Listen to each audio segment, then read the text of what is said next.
Okay, let's ask some hard questions here. All right. Have you had sex? You've been touching my daughter?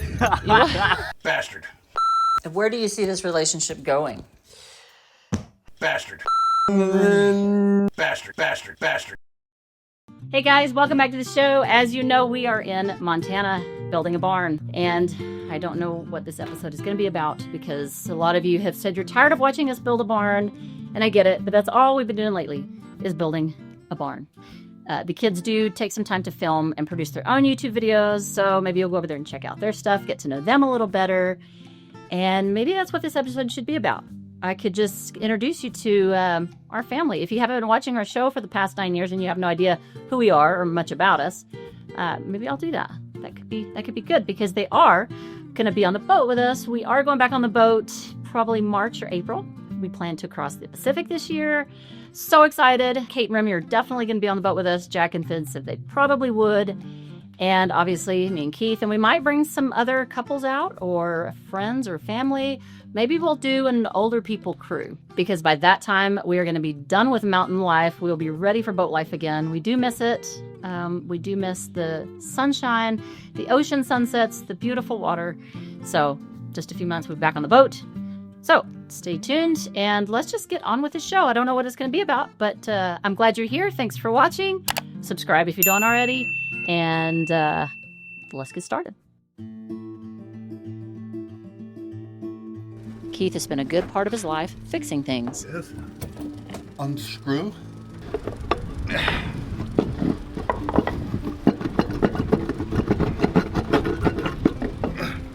Engines, pumps, appliances, wires, plumbing, vehicles, you name it. He's probably had to rebuild it or repair it at least once. Ah, you bastard. Now the hard part. It's not because he loves fixing stuff, though he's often said there is something satisfying about it. It's because if he doesn't fix it, it likely won't get fixed, and the journey will come to a screeching halt. When we're anchored 100 miles from any town or out on the ocean all alone, weeks away from civilization, and something breaks, there's no one to call. It's just Keith, his tools, and a bit of creativity, and sometimes the kids are there too to help however they can. People often ask him how he knows how to fix all this stuff. Truth is, he's had a lifetime of real-world training, and he just learned as he went. He makes mistakes, he figures it out, and he just keeps trying until it works. This kind of stuff will actually help you get more common sense. Help me? Yeah. Because you don't understand any of this. And the more you work with... You don't give good instructions. You say, now tighten that. There's only one thing... Hold that thing. There was only one thing to tighten. Hold that black thing. There's only one thing to tighten. That same determination followed him from the sea to the mountains. Here in Montana, the ocean's been replaced with dirt, snow, and a different type of project to maintain and manage. Even when his crew retreat to the warmth, he keeps going, even if it's by himself. The reason we continue to make progress is because he doesn't stop. He doesn't complain. He doesn't make excuses. Most people never see the hours behind the scenes, the mornings starting before sunrise, the nights spent chasing leaks, the days when nothing seems to go right. But Keith shows up anyway, because that's what keeps a dream alive. Not luck, not money, just persistence. And maybe that's what I love most about him. He doesn't need recognition or applause. He just sees something that needs fixing or adjusting, and he gets to work. But that's what keeps us afloat, and that's what keeps us steady, even when the seas aren't.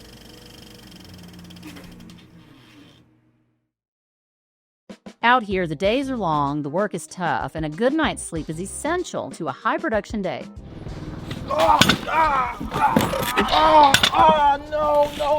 It's a good thing someone is wide awake and well-rested. I recently turned 52 and have been going through menopause, and over the past year, menopause has not made sleep any easier. My schedule's all over the place.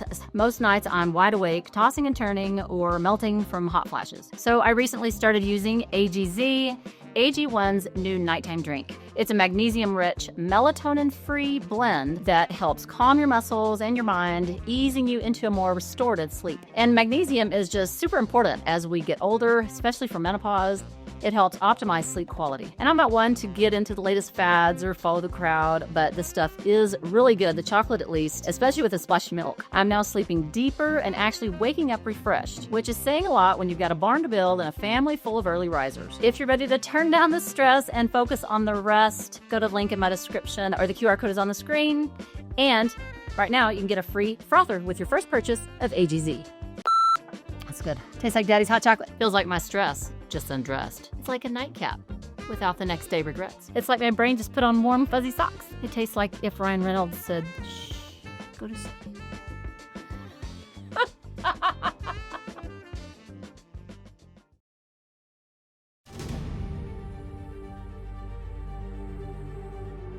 You can take a seat for me. Yes, sir. Where you from? Texas. Texas. America. Two legs on this side. Dallas, Texas. Yes, sir. Dallas, Texas. You got that one right. So this is the first time that you're going to attempt to bungee? Yes, it is. There's a certain moment every parent has when you realize your kid isn't a kid anymore. Enjoy. Pow. Jack, you can stand up. You've watched them grow up, seen them fall, helped them get back up. You've seen them chase wild ideas, and now here they are, standing on the edge of a bridge, about to leap into thin air.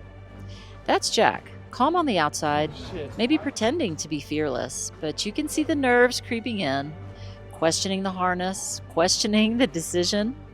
And in those moments right before he jumps, you can see the calm of someone raised by the sea, unshaken by what lies below. Yeah. Big. Yeah, goes over the edge. Holy shit! Goes over. And then he jumps. Everybody in 5, 4, 3, 2, 1, punch it! Holy shit! Oh my god! Whoa! Holy shit! Oh my god! Oh my god! No matter how hard we try to keep him safe, life will hand him choices that we can't control. Some will shake him, some will shape him, and this one, thankfully, left him with a smile. Oh my god! Woo! Woo! Oh my god! Holy moly! Oh, that's so far. The boy who once hesitantly jumped from the side of the boat is now a man brave enough to leap into the unknown on his own. Bucket list item done. Bungee jumped 216 meters. Oh my god. Oh my god. That is scary. Holy moly. Oh, the blood is rushing to my head. Ouch, that's hard on the ankles, that's for sure. Okay guys, what's up? How are you doing? There we go. Where are you from? Texas. From Texas. Yeah, America. America. Yeah. How was the jump? Good. That's good. Yeah. Jack didn't grow up with backyards or neighborhoods. He grew up on the sea. His playground was the ocean. His family, his whole world. Together we faced storms, fixed what broke, and learned that home isn't a place, it's the people beside you. Those years shaped him, the strength, the drive for the journey, the call of the wild. And even now, wherever life takes him, there's still salt in his soul, but peace in his wake.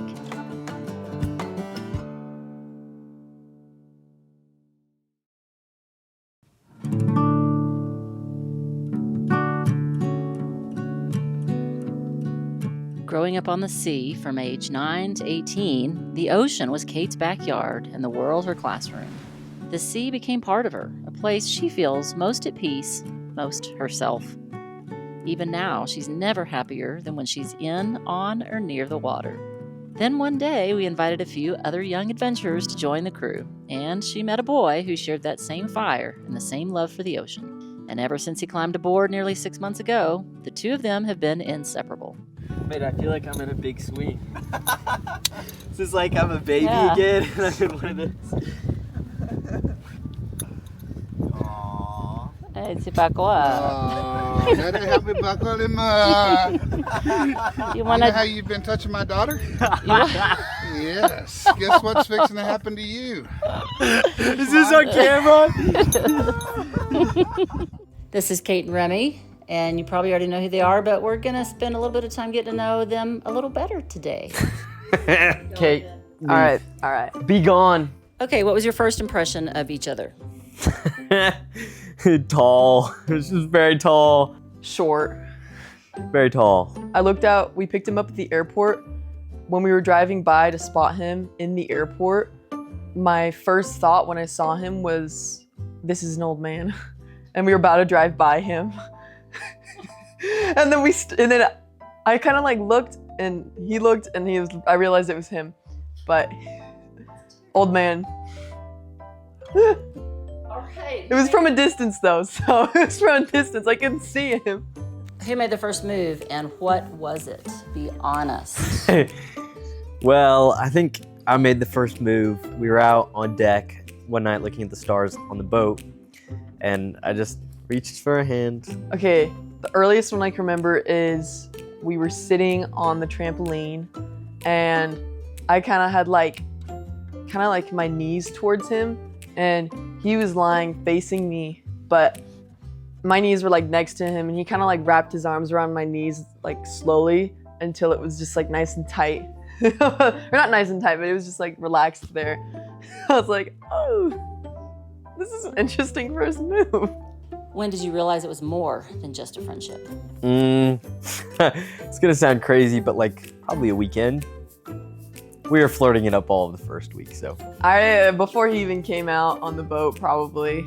I mean, we played Minecraft one time before he came out onto the boat. Just us playing Minecraft literally for a couple hours. And I mean, we were just being friends at the time, but obviously for me, I wouldn't do something like that with somebody who I don't have intentions with. Okay, Remi, did your parents like the idea of you living on a boat? What do they think of the Whitakers? My parents love the idea of living on a boat. We've always wanted to go and live on a sailboat for a while, but it just hasn't happened. And then the Whitakers, they love the Whitakers. They love the openness and honesty and how fun they are. If the two of you were stranded on a deserted island, who would survive longer and why? Okay, so this is a tough question. I think I would survive longer because I'm more likely to be able to build stuff and catch stuff. Yeah, like fishing or building something. But Kate's gonna be able to cook the food better. So, I don't know. I think I would probably end up living longer though. I want to say logically Remi would survive longer, but he wouldn't want me to die, so he'd probably let himself die so I could eat him and survive longer. What's your favorite memory together so far? That's hard. There's so many favorites. Golly. I think our favorite memory, I hope Kate says this too, but swimming with dolphins. We were on the boat and we were scuba diving and we were down at like 30 feet over sand and this dolphin just came down right to us. We didn't get it on video, but it was really, really cool. Hey! We swam with a dolphin! I know! Oh, that was so cool! Oh my gosh! That's awesome. That was awesome! My favorite memory with him, my answer is gonna be totally different from his. Probably when we were in Oregon, they have this little river like right next to their house where he lives. And it's really not that interesting, but we just go play around there. I don't know, I just remember that was like one of my most favorite times ever, playing around there with him. And what do you admire most about the other person?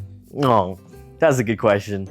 I admire Kate's honesty the most, for sure. She's very honest, just upfront, and there's no filters. She's just willing to say what she thinks, which I really enjoy. He always wants to understand exactly how the person is feeling. You know, he won't take, I'm fine. Well, we've come to understand that when we say I'm fine, he'll believe it, but He always wants to know exactly how somebody's feeling. He always believes somebody has a reason for how they're feeling. And I think that's a big deal because he always likes to have conversations and communicate. And also, he's really logical, really smart, very good at putting things together and understanding how things work. So probably those two fall in line with each other. Yeah. Excellent. Thank you so much. And now let's bring Mr. Remington down. Oh gosh. All right. Okay, let's ask some hard questions here. All right. Is it true this is your first relationship? Yes. Yes. Have you had sex? Where do you see this relationship going? Oh. Well, I'm on a schedule. I have to break up with him in about 2 weeks, and then there's a few guys lined up down the road, so going down. I'm kidding. Where do you see this relationship going? Out to the boat in 6 months. There you go. There you go. And past 6 months. All right, guys, thanks so much. We wish you the best. Happy Christmas. Happy. Oh, there you go. Don't forget to pop over to their YouTube channel and check out all their latest adventures from the boat to Oregon to Hawaii to Montana. And coming up next time, you'll meet Finn, our 19-year-old wanderer who's rarely seen without a guitar in hand and a wild story to tell. Have a great weekend. And Jack's coming out of the bathroom now, and that's what's happening. I love you. And now he's gonna wash his hands, and he's gonna be in my frame. Whose parents do you like most? What kind of question is that? Were you both homeschooled? Yes. Are you twins? You kind of look alike. No. No. No, I hope not. It's hard to do that. No, or do you it's want me to not. just put my hand here like this for you to... No, you go like, Show me how to- But your hand was like this. What do I do? All right.